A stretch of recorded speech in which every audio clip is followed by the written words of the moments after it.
Drawing their powers from an extremely powerful being that they happen to have a deal with, we get Warlocks, the red-headed stepchild of the spellcasting classes.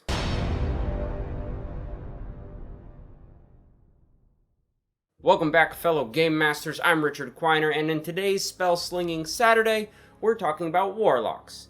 That's right, I called them the red-headed stepchild of the spellcasting classes because, well, they're not the best spellcasters in the game, they're not the best fighters in the game, they're just kind of fair to middling. So, we're going to get into how their magic works, where it comes from, and how you can use it in your game, and some ideas on playing a Warlock in your Dungeons & Dragons game. Now, when you decide to play a Warlock class, you need to understand that your charisma is your spellcasting ability. That is what fuels your powers and makes you roll good, we'll say. So make sure when you decide your ability scores that charisma is the highest of your stats. If you check out this past spellcasting rules video, I do talk about spell save DCs and attack rolls, and those will all stem from the charisma rolls on Warlocks. So keep that in mind as you're building your character, that is an important thing. As I mentioned briefly in the cold open, Warlocks get their power from another worldly patron. This can be anything from a god, a demon, a fae, anything that basically has enough power to share some of that with a mortal or with an adventurer. So you can have any number of patrons, a whole lot of different things, and they all can feed into how the Warlock class plays, what kind of magic is available to them, and how they act in the game as well, depending on the deal they may have made with the patron. The deal with the patron is a big part of the backstory of the Warlock, so as you're making a Warlock, keep that in mind also, that you have a deal with something that is more powerful than you, and try to just keep that in mind as you're making your character. It could make for a good backstory and could make for fun character story moments in your game. Now when it comes to actual spellcasting, the Warlocks know cantrips. A lot of classes know cantrips, that's not a big deal.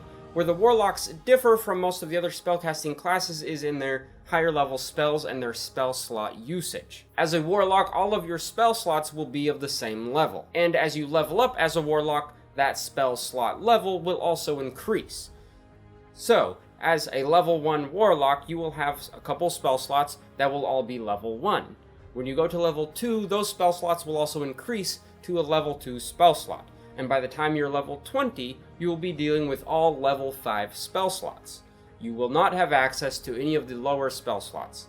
So, when you have level 5, you don't have level 4, 3, 2, or 1 spell slots available to you. You still have cantrips, but not the spell slots. I'm trying to reiterate that so you understand. But what this limited level of spell slots mean is as you are leveling up, your spells are cast at higher levels and thus more powerful. So if you look in the player's handbook and you read up on spells in Dungeons & Dragons, you'll see that a lot of them have a kind of stipulation that says when this spell is cast at a higher level, this other feature happens. Usually it's more damage or additional effects or additional targets are included in that spell, but you have to read up on that to know what it means when you cast the spell at higher levels. So when you take a level 1 spell and you cast it as a level 5 spell slot, that is vastly more powerful than a level 1 spell at a level 1 spell slot.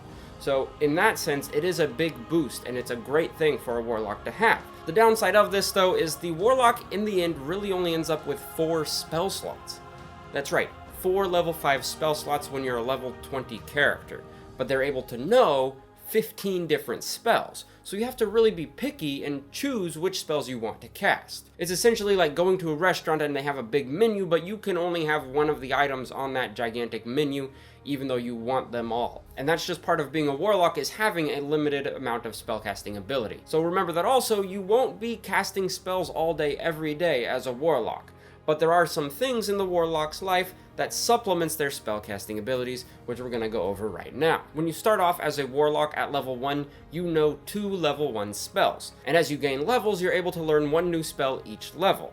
These spells that you learn at each level can be up to the spell slot level that you have available to you. So when you go up to level 2, you can learn a level 2 spell off of your Warlock spell list. When you hit level 20, you can learn level 5 Warlock spells off of your list. So it gives you some chances to learn quite a bit of spells. As I mentioned before, you hit about 15 spells by the end of it. The other neat feature of the Warlock is when you level up, you may swap one of your already known spells for a new one. So In addition to learning one extra spell, you can swap out an old one, so it's basically like learning 2 new spells on your turn. Especially if you went the whole level and you didn't really use one of your spells, you can find something a little more useful.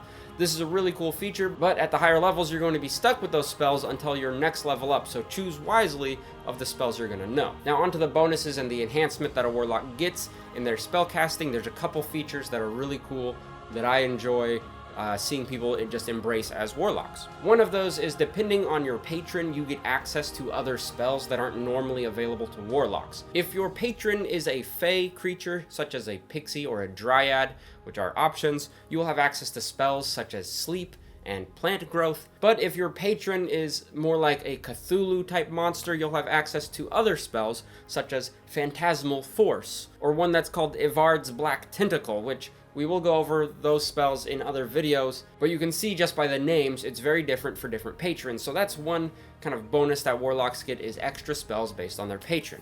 The other one they do get are also Eldritch Invocations. Eldritch Invocations are extra abilities, almost like features of the character, that gives them special abilities and special powers.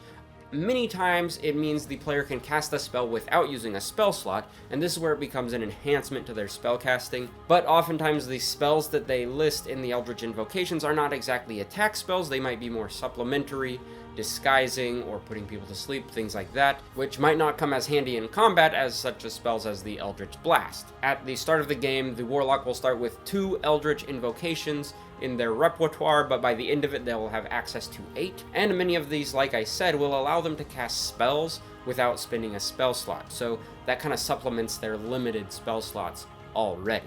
In addition, at every level, a Warlock is able to swap out one of their Eldritch Invocations for a new one if they find it hasn't been useful, or if they're going into a new area that might require something a little more specific. When playing a Warlock, it's pretty clear you won't be able to measure up to the likes of a Wizard or a Sorcerer, but you still have some really good features, and you balance yourself out by being more capable in combat situations. This is how I would play a Warlock. If you check out Critical Role, there is a Warlock character in that who supplements his magic using with good combat skills as well. So keep that in mind as you create your Warlock. Give them a little edge in combat, play with the backstory, have fun with your patron, try to embrace the fact that you are in this kind of a bond or a deal with something that is much more powerful than you, and just have fun with it. Embrace your limitations and find workarounds to make them work for you in your game. I hope this has been helpful in explaining the Warlock and how the magic works and how you can use it in your game.